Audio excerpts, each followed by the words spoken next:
जय Hind to all my respected aspirants. मैं करुण आप सभी का करुण क्लासेस के माध्यम से स्वागत करता हूं। तो देखिए, आज का जो हमारा टॉपिक है वो है अबाउट द लग इगैलिटेरियनिज्म, जो दिया गया था रोनाल्ड डॉकिन के द्वारा। राइट, तो आइए देखते हैं इसमें आज हम चर्चा क्यों करने वाले हैं। राइट, तो देखिए, अगर मैं बात करूं नेट जेआरएफ का जो पेपर है 2020 का, तो उसमें क्वेश्चन आया हुआ था और वो क्वेश्चन है कि all aspect of luck including natural ability should be irrelevant to distributive justice.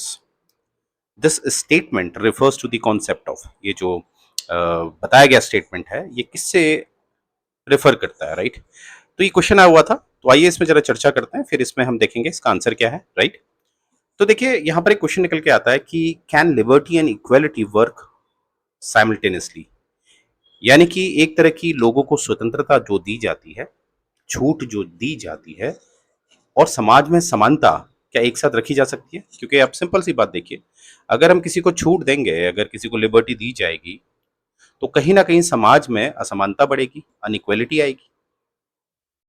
और अगर राज्य को इस अनइक्वालिटी को इक्वालिटी में रखना है, तो कहीं ना कहीं लोगों की लिबर्टी कम करनी पड़ेगी। तो हमारा जो कॉन्सेप्ट है वो ये है कि अगर मैं लिबर्टी और इक्वालिटी को एक साथ लेता हूं, तो मुझे ये समझ में आता है कहीं ना कहीं दोनों का एक साथ होना बड़ा मुश्किल है, एक ही मात्रा में होना बड़ा मुश्किल है। अगर लिबर्टी ज्यादा होगी तो कहीं ना कहीं इक्वालिटी कम होगी, और अगर इक्वालिटी ज्यादा होगी तो कहीं ना कहीं लिबर्टी कम होगी। राइट, तो आगे देखते हैं। आगे अब हमें दिखेगा कि जो रोनाल्ड डॉकिन है, ये आपकी 21st सेंचुरी तक इनका जीवन रहा है। अगर मैं बात करूं इनके जीवन काल की, तो 1931 से लेकर 2013 तक इनका ये जीवन काल है। तो उस आधार पर हम कह सकते हैं ये एक जो हमारे मॉडर्न फिलोसोफर हैं उनके अंतर्गत ये आते हैं। तो देखिए, सबसे पहले आपने ये याद रखना है कि जो लक इगैलिटेरियनिज्म का जो कॉन्सेप्ट है वो दिया गया है रोनाल्ड डॉकिन के द्वारा। और रोनाल्ड डॉकिन के साथ साथ हम पढ़ते हैं, अगर आप देखेंगे, हम पढ़ते हैं जॉन रॉल्स को भी। अब ये दोनों को हम क्यों पढ़ते हैं अभी आपको समझ में आएगा। उससे पहले हम देखते हैं कि जो रोनाल्ड डॉकिन है वो बात करते हैं, जैसे अभी हमने एक बात करी थी लिबर्टी और इक्वालिटी की बात करी थी ये, और हमने ये भी देखा था कि कहीं ना कहीं हमें दिख रहा है कि लिबर्टी और इक्वालिटी इनवर्सली प्रोपोर्शनल हमें दिखता है। अर्थात अगर लिबर्टी बढ़ती है तो इक्वालिटी कहीं ना कहीं कम हो जाएगी, और अगर इक्वालिटी को बढ़ाया जाएगा तो लिबर्टी हमें कहीं ना कहीं कम दिखेगी। बट हमें दिखेगा जो रोनाल्ड डॉकिन है, he was the man, the philosopher, जिन्होंने कहा है कि लिबर्टी और इक्वालिटी को आप एक साथ रख सकते हैं। राइट, जिसको ये कहते हैं लिबरल इगैलिटेरियनिज्म। कौन? रोनाल्ड डॉकिन। और वैसे ही रोनाल्ड डॉकिन पहले नहीं बने हैं, क्योंकि उससे पहले अगर मैं देखूं, अगर मैं बात करूं जॉन रॉल्स की, ये भी आपके 20th सेंचुरी में एक्टिव रहे हैं। और जॉन रॉल्स जो हैं, जैसे कि आप सामने देख पा रहे होंगे, ये 40 सालों तक हार्वर्ड यूनिवर्सिटी जो है वहां पर एज अ प्रोफेसर इन्होंने काम किया है। तो आप समझ सकते हैं कितना तजुर्बा इनको होगा। तो हमें क्या दिखेगा कि इनकी एक बुक है, किसकी? जॉन रॉल्स की एक किताब है जिसका नाम है a theory of justice, a theory of justice, जहां पर इन्होंने कहीं ना कहीं एक बात बताई है जिसमें हम वेल ऑफ इग्नोरेंस कह सकते हैं। वेल ऑफ इग्नोरेंस इन्हीं के द्वारा दिया गया है, जॉन रॉल्स के द्वारा, वेल ऑफ इग्नोरेंस। और इस वेल ऑफ इग्नोरेंस में हमें दिखता है कहीं ना कहीं कि अंत में हमें दिखता है कि जॉन रॉल्स भी इस बात को मानते हैं कि कहीं ना कहीं लिबर्टी और इक्वालिटी एक साथ रह सकती है। तो आप अपनी स्क्रीन पे देख पा रहे होंगे, एक राइट साइड हमारे पास है, राइट साइड हमारे पास है रोनाल्ड डॉकिन, और लेफ्ट साइड हमारे पास है जॉन रॉल्स, जो दोनों ही मानते हैं कि समाज में इक्वालिटी और लिबर्टी एक साथ रह सकती है। राइट, तो आइए देखते हैं कैसे हैं। तो हमारा जो मेन मुद्दा है वो है रोनाल्ड डॉकिन का जो लक इगैलिटेरियनिज्म है उसके बारे में हम देखेंगे। तो यहाँ पर जो रोनाल्ड डॉकिन साहब हैं वो बताते हैं कि सोर्सेस ऑफ इनइक्वालिटी जो होता है, इसके दो आधार होते हैं। जो ये असमानता होती है इसके दो आधार होते हैं। तो सबसे पहले वो बताते हैं नेचुरल लॉटरी इनइक्वालिटी को। यहाँ पर नेचुरल लॉटरी इनइक्वालिटी से इनका मतलब है कि जैसे बर्थ के हिसाब से हमारा जो होता है, जैसे कोई अमीर घर में पैदा होता है, कोई गरीब घर में पैदा होता है, या कोई जब पैदा होता है तो वो हेल्दी होता है या कोई हेल्दी नहीं होता है। राइट, तो उसकी वजह से भी हमें असमानता दिखती है, यानी कि बाय नेचर जो इनइक्वालिटीज दिखती हैं उसको हमारे जो रोनाल्ड साहब है वो कहते हैं नेचुरल लॉटरी इनइक्वालिटी। राइट, और दूसरा वो बताते हैं नेचुरल इंडाउमेंट। नेचुरल इंडाउमेंट मतलब है यहाँ पर वो कहना चाह रहे हैं टैलेंट। और टैलेंट की बात अगर आपने प्लाटो की जो थ्योरी पढ़ी है, थ्योरी ऑफ जस्टिस, वहां पर आपको क्या दिखता है कि जो प्लाटो है वो कहते हैं कि जो इंसान होता है, जो इंसान होते हैं उनके अलग अलग वर्च्यू होते हैं। और जैसे यहाँ पर CAR यानी कि कुछ इंसान के अंदर करेज होता है, करेज डोमिनेंट होता है, कुछ इंसान के अंदर एपेटाइट डोमिनेंट होती है, और कुछ इंसान के अंदर जो रीजनिंग होती है वो डोमिनेट करती है। और जिनके अंदर जो रीजनिंग वाला वर्च्यू डोमिनेट करता है वही एक राजा बनने लायक होता है एज पर दी प्लाटो। तो ये जो गुण वाली बात है, वर्च्यू वाली बात है, इसी को हमारे जो रोनाल्ड साहब हैं वो इसको क्या नाम देते हैं, नेचुरल इंडाउमेंट का, राइट। तो यहां से हमें क्या दिखा कि जो हमारे रोनाल्ड डॉकिन है वो सोर्सेस ऑफ इनइक्वालिटी को बताते हैं, एक नेचुरल लॉटरी अर्थात बर्थ के हिसाब से, और दूसरा है आपका वर्च्यू के हिसाब से जिसे वो नेचुरल इंडाउमेंट कहते हैं, राइट। आगे देखते हैं कि यहां पर ये कहते हैं कि व्हाई पीपल आर डिसएडवांटेज्ड, कि बहुत से लोग जो होते हैं वो डिसएडवांटेज वाले स्टेज में क्यों रहते हैं, यानी कि कोई लेबर कैसे रह जाता है और कोई बहुत बड़ा कैपिटलिस्ट बन जाता है, तो जो लेबर बनता है वो क्यों बनता है, उसका क्या कारण है, क्यों उसके अब लाइफ में फेलियर होते हैं। तो यहाँ पर जो हमारे रोनाल्ड डॉकिन साहब हैं वो बताते हैं, इसके दो कारण देते हैं। पहला है बाई चॉइस। तो अगर कोई बाई चॉइस है, अर्थात जैसे मैं बता रहा हूं आपको, कोई ऐसा है जिसके अंदर ऐसा वर्च्यू डोमिनेट कर रहा है, ऐसा गुड डोमिनेट कर रहा है जिसके अंदर कामचोरी है, कामचोरी है, उसको कोई भी काम दो वो कामचोरी करता है, जिसके अंदर लालच ज्यादा है, मेहनत नहीं करना चाहता है, तो ऐसे व्यक्ति को रोनाल्ड डॉकिन ने बाई चॉइस में डाला है। और इसमें यह भी बताया गया है अगर कोई ऐसा व्यक्ति है जो अपनी वजह से कामयाब नहीं हो पाया है, डिसएडवांटेज वाली स्टेज में है, तो यहां पर सोसाइटी उसके लिए कंपनसेट नहीं करेगी, समाज उसको सहयोग नहीं करेगा। और दूसरी स्टेज हमें जो दिखाई जाती है वो है बाई चांस या बाई लक, कि एक ऐसा व्यक्ति है जो काफी मेहनत कर रहा है, काफी प्रयास कर रहा है, जी जान एक कर रहा है, परंतु उसका किसी कारणवश किस्मत की वजह से वो ग्रोथ नहीं कर पा रहा है, तो वहां पर जो समाज है, समाज उसके विकास के लिए कार्य करेगा, ठीक है। तो यहां पर याद रखिएगा वाई पीपल आर डिसएडवांटेज। तो यहां पर दो रीजन बताए गए हैं, एक है बाई चॉइस और एक है बाई चांस और लक। आगे देखते हैं, अब देखते हैं लक इगैलिटेरियनिज्म। इसके बारे में हम बताएंगे कि रोनाल्ड डॉकिन ने किताब लिखी है सोवरन वर्च्यू, ये आप देख पा रहे होंगे, the theory and practice of equality. तो यहां पर ये एक सिद्धांत देते हैं इस किताब में जो कहलाता है लक इगैलिटेरियनिज्म। और ये जो लक इगैलिटेरियनिज्म वाला जो सिद्धांत है ये किस पे ज्यादा कॉन्सेंट्रेट करता है, इंडिविजुअलिज्म पे। जैसे कि हमने जितने भी फिलोसफर हम देखते हैं, कोई फिलोसफर इंडिविजुअल को ज्यादा प्रायोरिटी देता है और कोई फिलोसफर स्टेट को ज्यादा प्रायोरिटी देता है। तो यहाँ पर हमें दिख रहा है कि लग इगैलिटेरियनिज्म वाला जो कॉन्सेप्ट है, जो डॉक्ट्रिन दी गई है रोनाल्ड डॉकिन के द्वारा, तो यहाँ पर हमें दिख रहा है कि ज्यादा कॉन्सेंट्रेशन, ज्यादा प्रायोरिटी दी जाएगी इंडिविजुअल को, राइट। क्योंकि इनका मानना है कि all human beings are equal, और इसीलिए एक स्पेशल रिस्पॉन्सिबिलिटी बनती है स्टेट की कि वो इंडिविजुअल के लिए कुछ काम करे, राइट।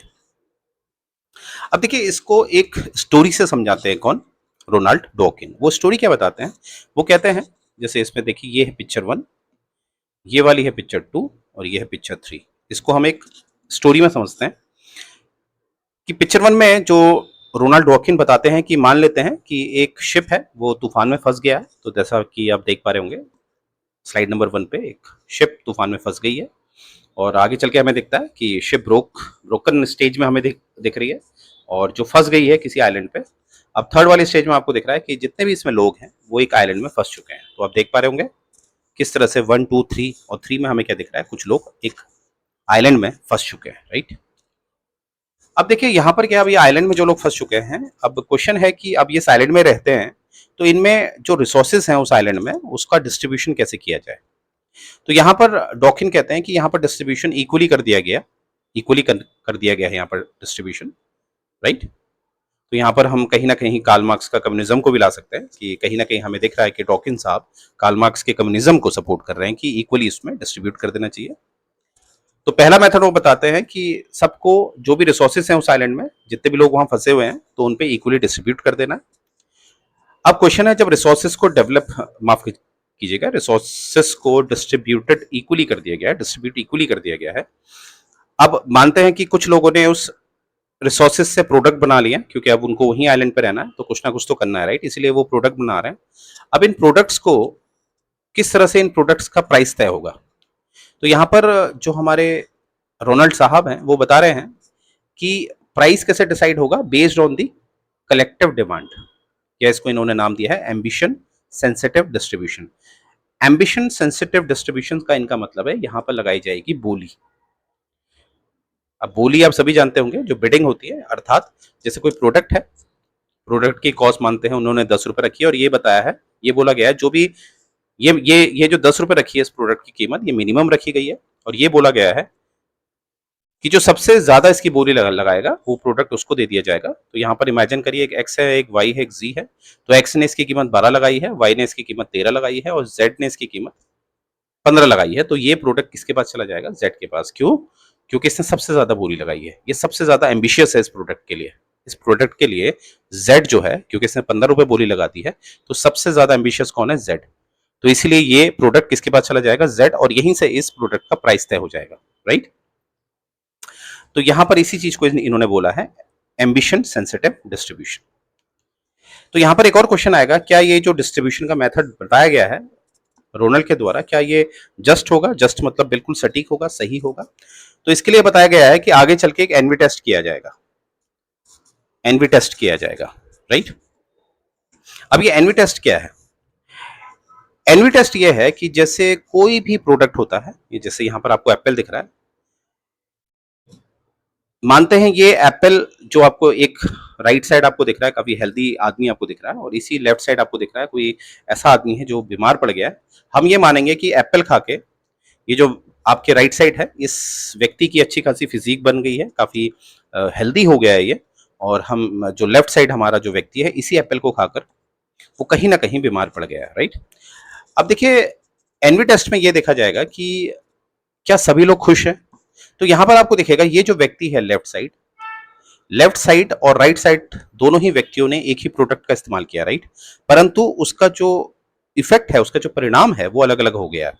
और यहां पर अगर दोनों ही लोगों से एक टेस्ट पूछा जाएगा, मतलब पूछा जाएगा क्या वो इस प्रोडक्ट से खुश हैं या उनको कुछ चाहिए, तो हमें दिखेगा, जितना हमें समझ में आता है, कि जो लेफ्ट वाला व्यक्ति है, जो थोड़ा हमें अनहेल्दी दिख रहा है, ये व्यक्ति क्या करेगा? ये कामना करेगा कि मुझे इस जैसी फिजिक होनी चाहिए मेरी, जो राइट साइड आपको दिख रहा है, राइट?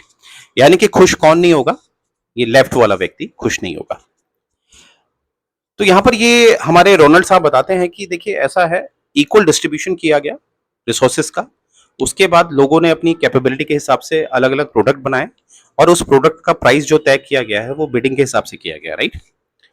और फिर भी हमें दिख रहा है कि सेम प्रोडक्ट इस्तेमाल करने के बावजूद भी कुछ लोग खुश नहीं है। वो कैसे पता चला? एनवी टेस्ट के द्वारा। तो यानी कि एनवी टेस्ट से ये पता चला है कि लोग इक्वल डिस्ट्रीब्यूशन के बावजूद भी खुश नहीं रहते हैं, राइट?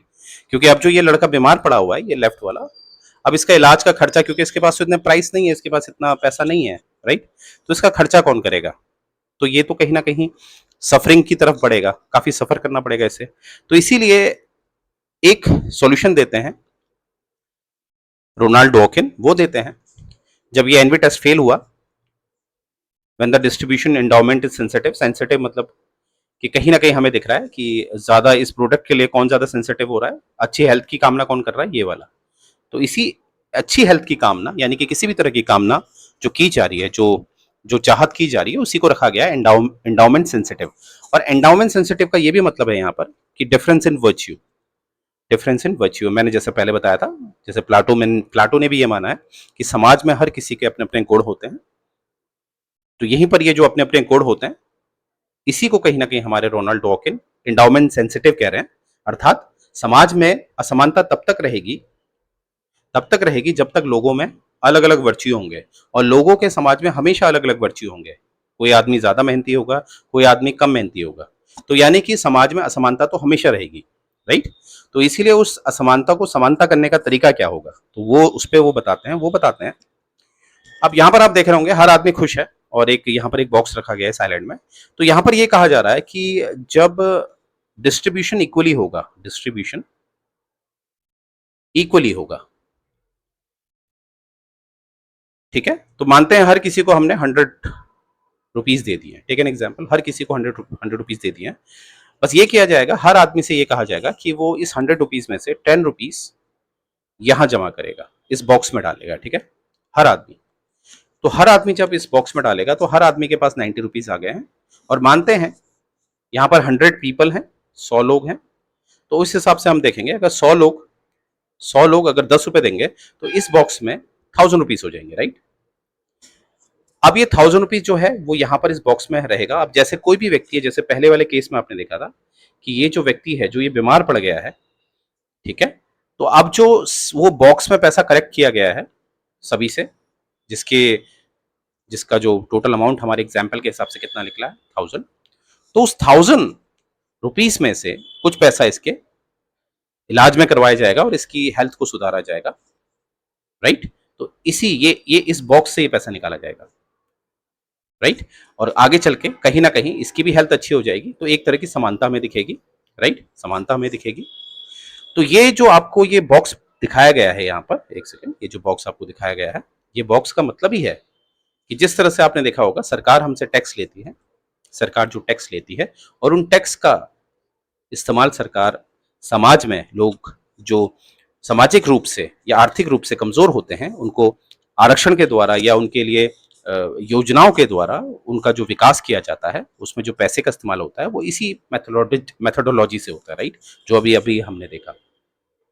तो यहाँ पर आपने देखा कि लोगों से बस इतना कहा जा रहा है कि आप 10 रुपए अपना, जो हमारा एग्जाम्पल था उसके हिसाब से लोगों से कहा जा रहा है कि अगर आपको 100 रुपए मिल रहे हैं, इक्वल डिस्ट्रीब्यूशन हो रहा है, तो आप अपने पास 90 रुपए ले जाइए और 100 रुपए में से 10 रुपए आप इस तिजोरी में डाल दीजिए, राइट। अब देखिए इसमें क्या है कि बाकी लोगों से ये नहीं कहा जा रहा आपको क्या करना है, ये लोगों को नहीं बताया जा रहा है, यानी कि लोग स्वतंत्र हैं। जो 90 रुपए दिए गए हैं, लोग स्वतंत्र हैं, उन्हें जो करना है, जो प्रोडक्शन करना है, जो उनका वर्च्यू कहता है वो उन्होंने करना है। तो यहां से हमें दिखता है कि लोगों में लिबर्टी बना के रखी जा रही है, राइट।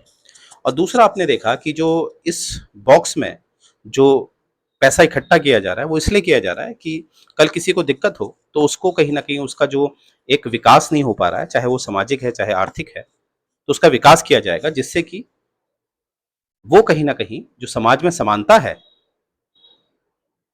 उस समानता की तरफ उस व्यक्ति को भी भेजा जाए जो किसी कारणवश कमजोर हो गया है, राइट। तो यहां पर आप देखेंगे लिबर्टी भी आ गई है और इक्वेलिटी भी आ गई है। तो ये हमें दिखता है डॉकिन के द्वारा, राइट, रोनाल्ड डॉकिन के द्वारा। अब हम आएंगे सीधे उस पॉइंट पे जो क्वेश्चन आया हुआ था।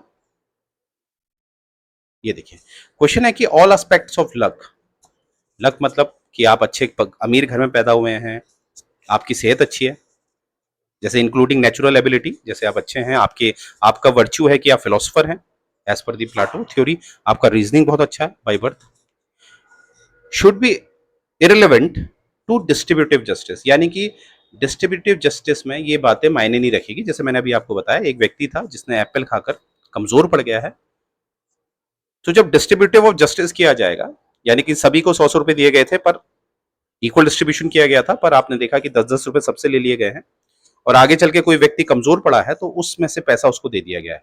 तो यानी कि अगर आप नेचुरल रूप में अच्छे हैं या नहीं है उससे कोई मैटर नहीं करता। डिस्ट्रीब्यूटिव जस्टिस में ये होता है जो व्यक्ति लक की वजह से, आई एम सेइंग लक की वजह से, मैं ये नहीं बोल रहा हूं कि वो कामचोर है, तब वहां पर स्टेट नहीं आएगा। जैसे हमने देखा है, ये वाला पॉइंट आप देखिएगा, ये देखिए ये वाली स्लाइड मैंने आपको बताया था कि सोसाइटी आपको तब कंपनसेट करेगी, सोसाइटी आपको तब कंपनसेट करेगी जब आप पूरी मेहनत कर रहे हैं पर लक के कारण आप आगे नहीं बढ़ पा रहे, तो सोसाइटी क्या करेगी, जो जो पैसा इकट्ठा किया हुआ है सोसाइटी ने वो पैसा तब आप पे लगाएगी। अन्यथा अगर आप खुद ही कामचोर हैं तो वो पैसा नहीं लगाया जाएगा, यानी कि आपको समानता की तरफ नहीं लाया जाएगा। बट यहां पर आप देखिए, अगर इस पॉइंट को आप देखते हैं बाय बाय चांस और बाय लक वाला, अगर आप कमजोर पड़ गए हैं, कमजोर पड़ गए हैं, ठीक है, बाय लक मतलब आप गरीब घर में पैदा हुए हैं, आप गरीब घर में पैदा हुए हैं, तो उससे कोई मैटर नहीं करता। अगर आप जेन्युइन हैं और आप मेहनती हैं तब सोसाइटी क्या करेगी, आपको कंपनसेट करेगी, यानी कि आपकी हेल्प करेगी, राइट। तो यहां पर देखिए क्वेश्चन में क्या है कि यही है कि यहां पर ये चाहे आप कितने भी लकी हैं, ठीक है, कितने भी लकी हैं, बट आपकी किस्मत ऐसी है कि आपका लक आपका साथ नहीं दे रहा, पर आप बहुत मेहनती है, तो वहां पर स्टेट क्या करेगा, वहां पर स्टेट आपकी हेल्प करेगा। तो आपका लक होना इरेलीवेंट है, ठीक है। तो ये बात किसने कही है? ये बात कही है आपके रोनाल्ड डॉकिन ने। और उस इस किस किस डॉक्ट्रिन में उन्होंने बोला है? लक इगैलिटेरियनिज्म में। तो अब लक मतलब होता है, जैसा कि मैंने आपको बताया, कि सोसाइटी आपको कब कंपनसेट करेगी? जब आप मेहनती हैं पर लक की वजह से आप पीछे रह जा रहे हैं। और इगैलिटेरियनिज्म का क्या मतलब होता है? इसका मतलब होता है इक्वल, समानता लाना। तो ये चीज आपने याद रखनी है कि वैसे जैसे जॉन रॉल्स और डॉकिन को लोगों ने, जैसे आप जब इसको पढ़ेंगे तो बड़ा कॉम्प्लिकेटेड लगता है, पर ये कॉम्प्लिकेटेड नहीं है, थोड़ा समझना होता है। और जॉन रॉल्स पे भी कभी और चर्चा करेंगे, क्योंकि जॉन रॉल्स भी हमारे सिलेबस का पार्ट है। तो मुझे उम्मीद है ये बात आपको समझ में आएगी, राइट? तो यहीं से मैं सेशन एंड करने जा रहा हूँ। जय हिंद गाइस।